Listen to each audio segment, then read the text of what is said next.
Kalau kemarin kita sudah mendengar bahwa ada sidang putusan yang final dan mengikat dari Mahkamah Konstitusi. Artinya proses pemilu selesai pada titik itu. Besok kita akan menyaksikan sama-sama, termasuk juga Ainus akan menampilkan atau menayangkan ya, terkait dengan penetapan dari Presiden terpilih dan Wakil Presiden terpilih, Pak Prabowo Subianto dan Mas Gibran Rakabuming Raka. Besok pukul 10 di kantor Komisi Pemilihan Umum. Artinya semua sudah selesai, semua sudah final. Nah biasanya di Rakyat Bersuara, kalau sudah mau selesai, mendekati selesai, saya meminta Bung Rocky Gerung untuk menyampaikan wejangan. Kali ini karena prosesnya sudah selesai, maka pertama kali di Rakyat Bersuara, ya, pada tahap awal ini, saya berikan pada Bung Rocky Gerung untuk memberikan wejangan. Silakan Bung Rocky. Dari semua proses pemilu sampai kemarin putusan Palu Mahkamah Konstitusi, apa yang bisa Anda sampaikan? Iya, proses sudah selesai, tapi kritik saya akan berlanjut.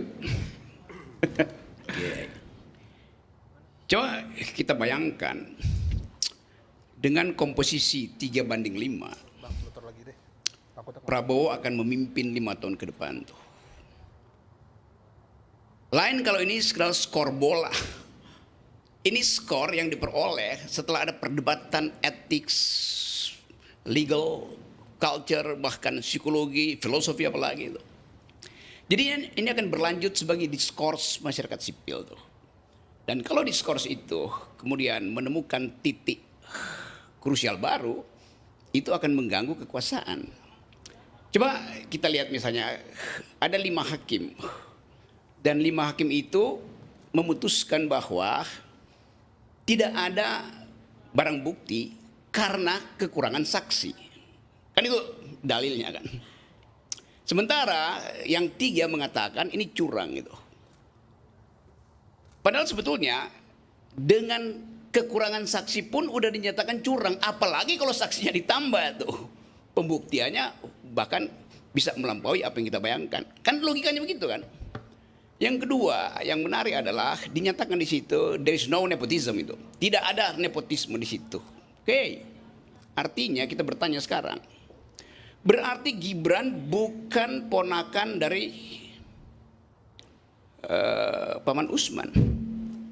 Berarti Paman Usman bukan ipar dari Pak Jokowi. Kan begitu logikanya kan? Kan Gibran adalah nephew, ponakan dari, kan itu dasarnya kenapa disebut nepotisme. Jadi Gibran ini siapa? Berarti dia bukan anaknya Jokowi. Kalau tidak nepotisme, ini Gibran yang dari mana itu? Nggak, arti nepotisme itu kan kalau menggunakan kekuasaan. Tapi Bukan. kemarin disebutkan tidak terbukti kekuasaan. Bukan, itu nggak ada urusan di situ. Nepotisme artinya ponakan, nephew. Kan bahasa Inggrisnya begitu kan? Kan dari kata itu datangnya tuh pengertian itu. Artinya ada politik keluarga di situ. Itu gampangnya secara generik kata nepotisme artinya ada politik keluarga. Berarti tidak ada hubungan keluarga antara Gibran dan Paman Usman. Tidak ada hubungan keluarga antara Paman Usman dan Jokowi.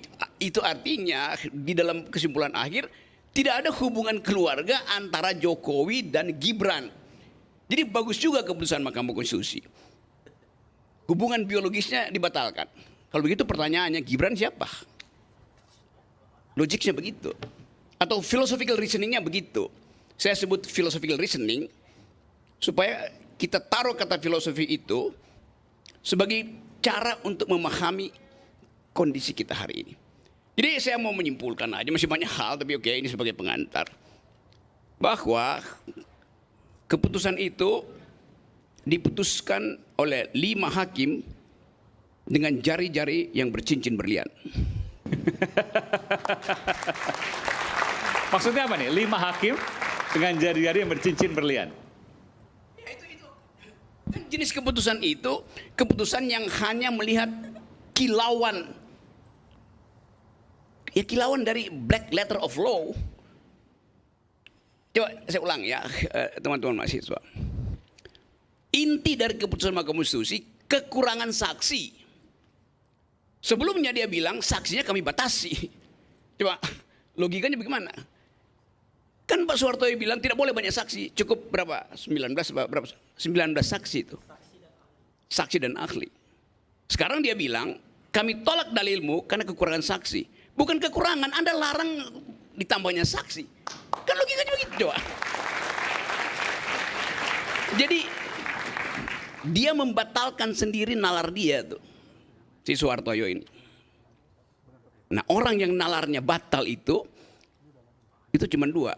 Atau tidak sekolah, atau dia sekolah, tapi otaknya tidak cukup bercahaya dibanding cincinnya.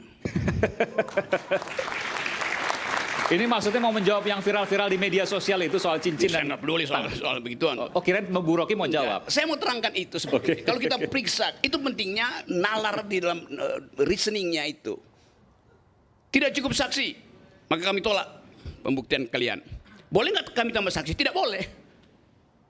Kan tolol namanya kan cara berpikir itu kan. Itu satu soal. Yang kedua, soal puji-pujian pada 3 pendekar hukum itu. Apa benar buat 3 pendekar hukum ini, siapa namanya? Saldi Isra, Arif Hidayat, Mbak Eni itu betul-betul dari datang oleh karena kesadaran diri dia, atau sebetulnya ada desain juga yang menyebabkan mereka disenting. Tentu Pak Jokowi tahu bahwa mestinya 4, Soehartoyo juga mesti disenting.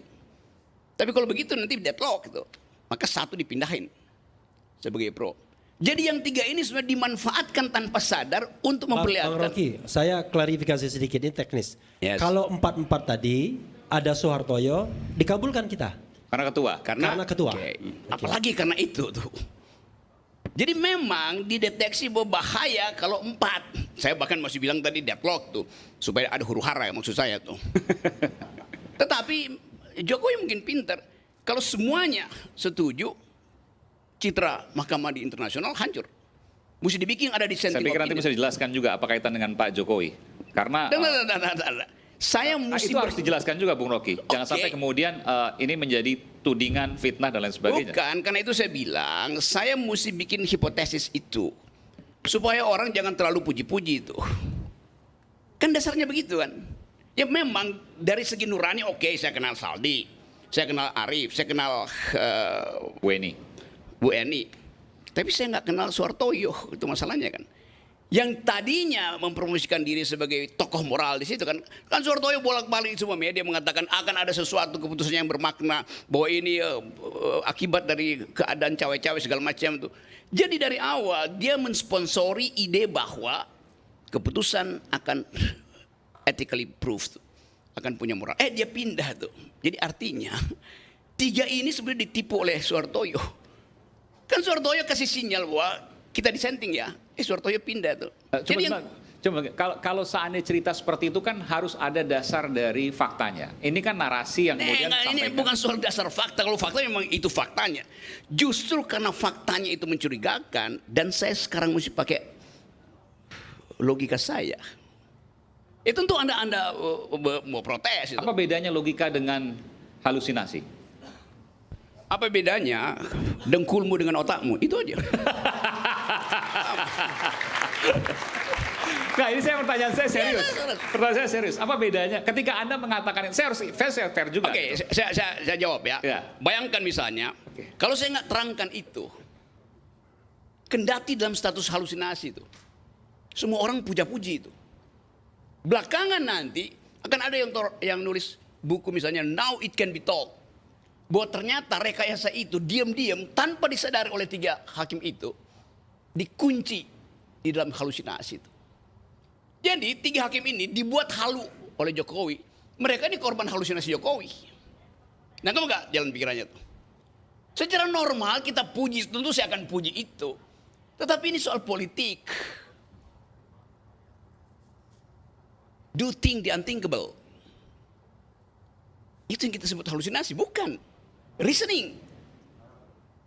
Silakan berasumsi di situ. Ya, bukan begini. Kalau seandainya kemudian apa yang diceritakan bukan berbasis fakta, maka itu kalau nggak halusinasi, asumsi. Gini ya. Kalau faktanya ada, ngapain kita mesti pakai otak? Data itu sendiri bicara.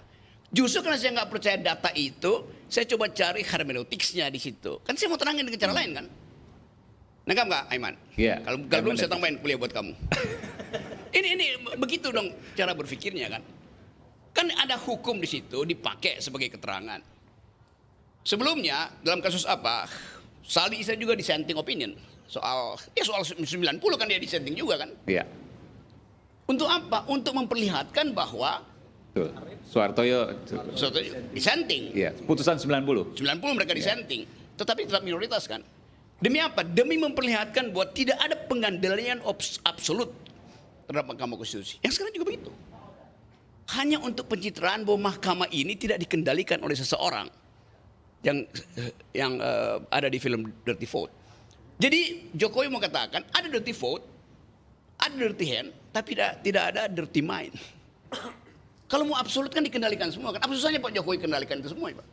Tetapi dia mesti kasih semacam sensasi bahwa di dalam putusan itu tidak ada pengendalian. Nah, coba belajar berpikir dalam lapisan yang abstrak. Assalamualaikum warahmatullahi wabarakatuh.